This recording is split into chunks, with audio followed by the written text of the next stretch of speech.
Rapprocher nos horizons. Rapprocher nos horizons. Rapprocher les horizons. Je m'appelle Léopold Eyars et je suis astronaute à l'Agence spatiale européenne.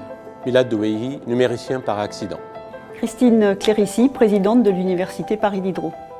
Alors, vous savez, on l'a surnommée en France Bac plus 19, puisqu'elle a eu son bac très jeune, à 15 ans, qu'elle a fini ses études de médecine alors que les autres les commençaient à peine. Je crois que Claudie a parfaitement démontré qu'elle pouvait apprendre très rapidement et s'adapter à toutes les situations. À la fois scientifique, médecin, en même temps personnalité politique à un certain moment, mais surtout pour moi, peut-être le plus important, quelqu'un qui s'est engagé dans les questions culturelles, mais à grande échelle également. Évidemment, on sent que la pluridisciplinarité est quelque chose qui est très importante pour elle. Et donc, en ce sens, oui, elle rapproche les horizons, évidemment, des disciplines. Oui, je pense qu'elle a démontré dans toute sa carrière qu'elle était capable de s'adapter à toutes les situations.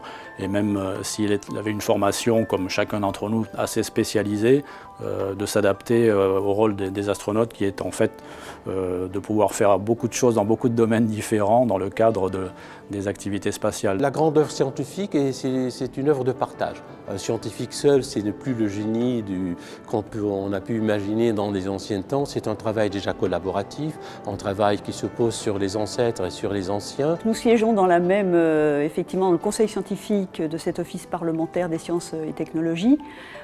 Notre rôle est de faire passer des messages vis-à-vis donc de la sphère publique sur des sujets qui sont des sujets scientifiques. Ce n'est pas évident, je vous laisse imaginer parfois des réunions où il y a des partis pris, qu'ils soient politiques, idéologiques ou autres. Dans mon expérience avec Claudie, ça a toujours été, comment dire, quelque chose de quasiment naturel qu'on s'entende. Et en partie, je crois, c'est grâce à elle et à son élégance et sa courtoisie en même temps. Que ce soit le climat, l'intelligence artificielle, l'égalité femmes-hommes.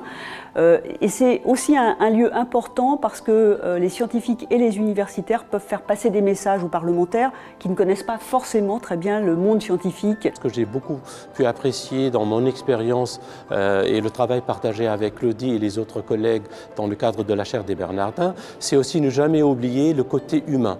Sur l'aspect, je dirais, purement humain, c'est de pouvoir aussi offrir à tout le monde la possibilité de réaliser des rêves d'enfant dans sa carrière professionnelle. C'est une des rares personnalités avec finesse et subtilité qui arrive à faire conjuguer les jeunes et les plus âgés, les gens qui viennent avec des points de vue parfois idéologiques différents pour pouvoir s'entendre et collaborer.